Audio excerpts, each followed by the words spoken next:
After a brilliant season in which he collected a 4th trainer's title, nurtured the brilliant Polar River to classic success, and also saddled a memorable 1-2-3 on World Cup night, Doug Watson has had plenty of time to rest and reflect.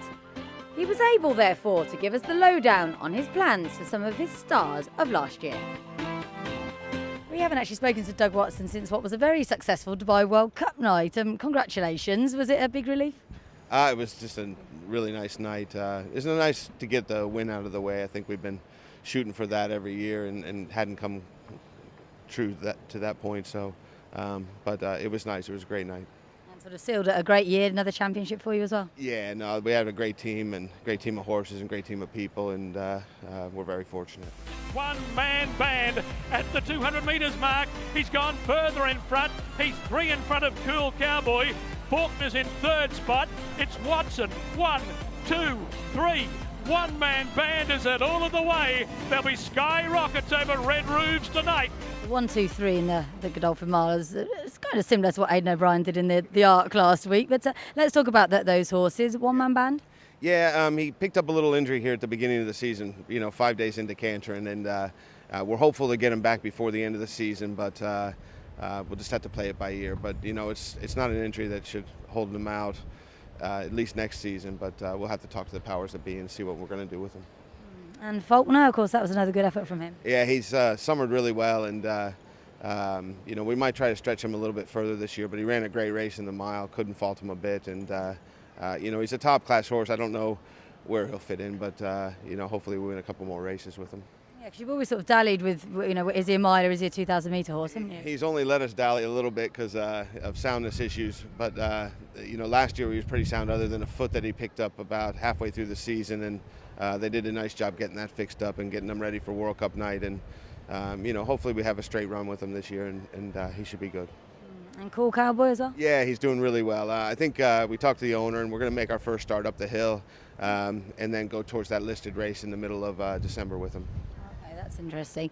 And your World Cup runner, 7th, I think he finished this year, didn't he, Candy Boy? What's the plan for him? That was, he's doing great at the moment. Both years that we've run in the World Cup, all we've had to be able to concentrate on was getting him fit for that night because we were behind the 8 ball all the time. Last year with an injury, the first year, because he got here late.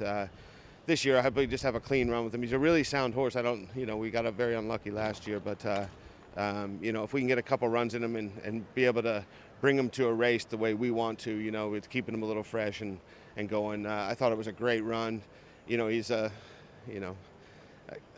not even a quarter furlong more, and he's 3rd in the race. On World Cup night, he's just flying home at the end. Real nice horse, and hopefully he can kind of show everybody how good he is this year.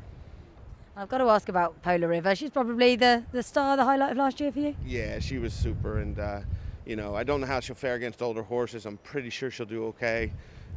She's been training here since the 1st of August, and I don't know what. I know probably our first main target will be the Maktoum Challenge first leg, get her started over a mile. It's kind of hard to tell which distance is better for her now that she's a little bit older.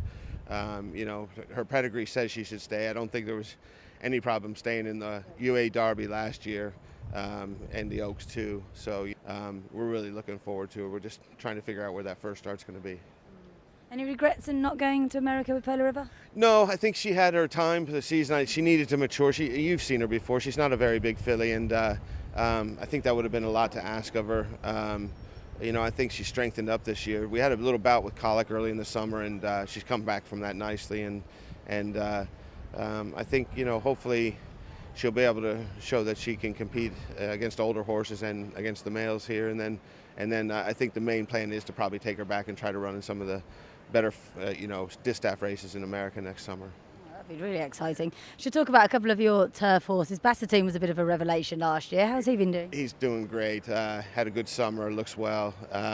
We were able to, got him a little late, got started a little late, and he ran that big race, and then there was really nothing else until World Cup night, and it might have been a big ask to ask him to do that straight after, but he came out of the race well, and we'll just have to see this year. He probably won't start until the Carnival, because I don't think he'll go on the dirt, and I don't know if His Highness Sheikh Hamdan bin Rashid would like to try him on the dirt anyway, so we'll just play it by ear. But he's training well now, and hopefully we'll have a clean run to the Carnival. And the other one is Meadow Creek, who promised a lot last year, I thought. Yeah, and I don't think we ever got to run him quite over the right trip either, and really get him into the right. We had to race him a lot there in a short period of time. So hopefully, again, I don't know that he'll make a start before the Carnival, but a very nice horse, and hopefully we can get back to World Cup night with him again this year too.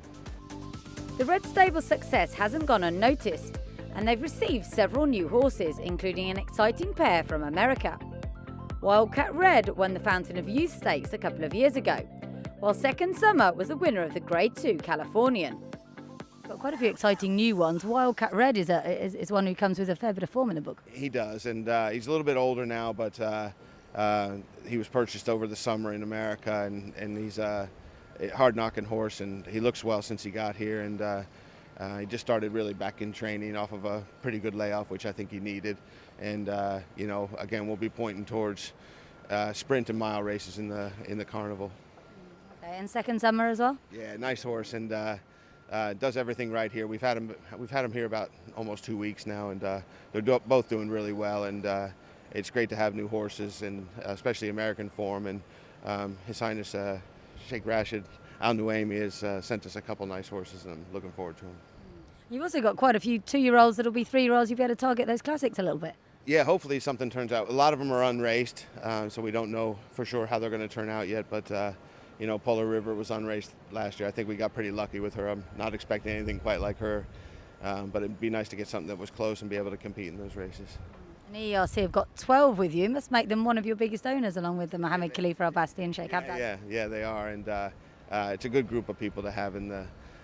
They come to the races with enthusiasm, and they get some nice horses here this year, and hopefully we can have another nice season for them.